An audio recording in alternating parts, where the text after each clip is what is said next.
O nosso tema de hoje é cuidado com a injustiça. Durante a reconstrução, enquanto estava acontecendo todo o processo de reconstrução dos muros, surgiu uma questão social no meio do povo de Deus, né? Algo que Neemias não sabia que estava acontecendo. Judeus oprimindo judeus. Então estava havendo injustiça no meio do povo de Deus. A injustiça, ela faz parte da vida. Ela está na sociedade, ela está em todos os lugares. Não deveria ser assim, mas ela existe. Agora a questão aqui, a gravidade é que essa injustiça estava acontecendo entre irmãos. Essa injustiça estava acontecendo dentro de casa. Como é que eu estou construindo algo para Deus? Como é que eu estou fazendo a obra de Deus? Como é que eu estou fazendo algo tão importante e mesmo assim agindo com injustiça?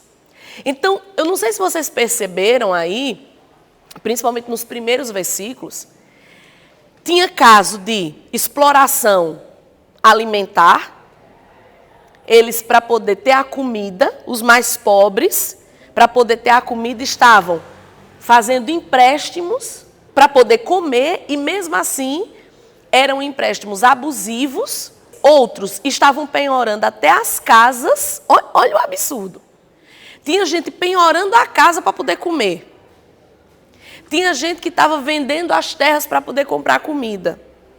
Então estava havendo uma situação no meio do povo de Deus de exploração. Tinha gente que estava tirando vantagem da pobreza e do sofrimento alheio. E quando Neemias, como vocês viram aí, quando Neemias fica sabendo disso, ele fica furioso. O texto faz questão de dizer, e eu fiquei furioso. Era algo que ele não sabia. Aí você diz, como ele não sabia? Lembre-se que Neemias não morava lá. Neemias não vivia lá. Ele estava vindo do palácio, ele estava vindo de um outro lugar. Ele servia ao rei. Ele estava numa outra nação. Ele era um cativo numa outra nação. Quando ele chega para reconstruir os muros, ele vai conhecendo a real situação. Então, isso foi surgindo a partir dessa reconstrução. É como na vida da gente, né? À medida que a gente vai convivendo com as pessoas, a gente vai conhecendo. Os problemas vão acontecendo, ou, na verdade, eles já existem, mas eles vão se tornando conhecidos, né? O problema está lá, mas a gente não sabia. Então, volte aí para o texto. O povo de Deus estava escravizando e humilhando seus próprios irmãos. Aí vem a grande questão, né? Infelizmente, isso tem acontecido também em nossos dias. Isso não é uma coisa da época de Neemias. Por isso que a gente vai tratar desse assunto. Porque isso não é uma coisa do passado. Isso é uma coisa que acontece hoje também. É comum vermos crentes tirando vantagem dos seus próprios irmãos em Cristo. Sim ou não, gente? Não é verdade? Mas isso é injustiça. E injustiça é pecado. Essa palavra injustiça, como eu coloquei aí, ela aparece na Bíblia como sinônimo de iniquidade e pecado. Em alguns momentos você vai ter literalmente injustiça. Mas ela é sinônimo de iniquidade e de pecado. Porque tudo aquilo que desagrada a Deus, tudo aquilo que vai contra a essência de Deus, quem Deus é, os atributos de Deus, é pecado. Aí siga comigo. A injustiça, ela desagrada a Deus porque o Senhor é justo e justificador daqueles que creem em Jesus. Ou seja, se Deus é justo, ele é contrário a todo tipo de injustiça. E um dos versículos mais importantes da Bíblia, uma das mensagens mais importantes de Jesus, e um dos textos das suas mensagens mais importantes e mais memoráveis, é o Sermão do Monte. E no Sermão do Monte, Jesus diz o quê? Bem-aventurado aqueles que têm fome e sede de justiça, porque eles serão fartos, saciados. Então a gente precisa... Olha o que é que Deus está dizendo, né? Que é bem-aventurado, que é abençoado quem gosta, quem ama, quem busca, quem tem sede, quem deseja justiça. Essa palavra bem-aventurado é a mesma que abençoado. É algo que agrada a Deus, você querer a justiça. Então veja como isso é importante nos nossos dias. Siga comigo. Deus odeia a injustiça porque ela perverte o seu mundo. Como igreja, Deus nos chamou para cuidar uns dos outros e para aliviar o sofrimento uns dos outros. Ser igreja, ser povo de Deus é isso. É claro que cada um aqui tem a sua responsabilidade pessoal, você tem a sua vida, eu tenho a minha vida, você tem que cumprir as suas obrigações, eu tenho que cumprir as minhas, mas como igreja, como corpo de Cristo, nós somos responsáveis também uns pelos outros. Nós temos que aliviar a carga. Olha o que disse aí no texto que vocês leram, de Gálatas 6:2, que nós devemos aliviar a carga uns dos outros, ter essa compaixão uns pelos outros, ajudar uns aos outros. Eu acho muito interessante que existem coisas que Deus permite para nos ensinar.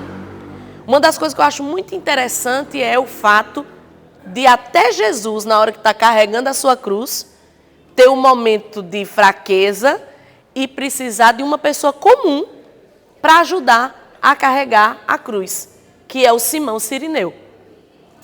Aquilo ali poderia não ter acontecido. Não é verdade? Aquele fato poderia não ter acontecido. Jesus poderia ter carregado a cruz, morrido, feito sua obra. Mas eu acho interessante, por que Deus permite esses episódios? Justamente para nos ensinar que em algum momento da nossa vida nós vamos precisar que alguém nos ajude, não que carregue, mas que nos ajude a carregar. Durante um tempo, durante um espaço, durante um período que tenha sido longo ou curto, o Simão Cirineu carregou a cruz de Jesus. Ajudou Jesus a carregar a cruz. Então, em algum momento da nossa vida, nós vamos precisar de alguém para ou carregar com a gente, ou nos ajudar, ou carregar do nosso lado. Isso é ser igreja, isso é ser corpo de Cristo. Em algum momento a gente vai precisar. Em algum momento a gente vai estar sobrecarregado. A gente vai estar cansado. A gente vai precisar de ajuda. E aí cabe àqueles que são mais fortes, àqueles que têm o discernimento, àqueles que têm a maturidade, de ajudar. Então nós fomos criados para viver assim, um ajudando o outro, um aliviando o peso do outro, um fortalecendo o outro. Você vai ver todas as cartas dirigidas à igreja, elas têm esse mesmo foco, que a igreja é isso, é o corpo. Não é algo isolado, o braço não está isolado do corpo, o pé não está isolado do corpo. Eu acho muito interessante que Paulo diz assim, se um membro padece, todo o corpo padece. Dê uma topadinha no seu dedinho para você ver se não dói até o fio da cabeça. Então, como é que o meu dedinho sofre e o meu corpo todo sofre?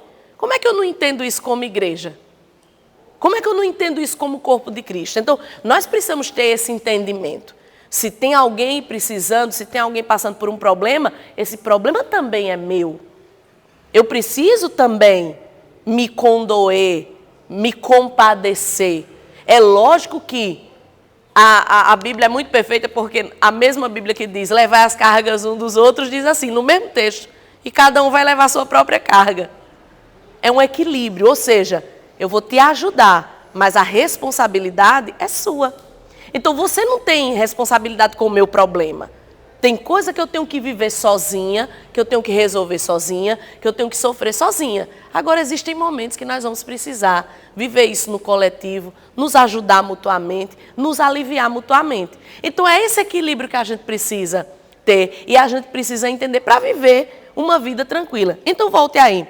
A igreja precisa ter uma visão de justiça que desafie a ganância e a opressão do mundo. Por isso, a igreja precisa estar em guerra contra a injustiça do mundo. Gente, o mundo é injusto. Sim ou não? Agora, eu como igreja, porque, veja bem, um dos significados de igreja é chamados para fora.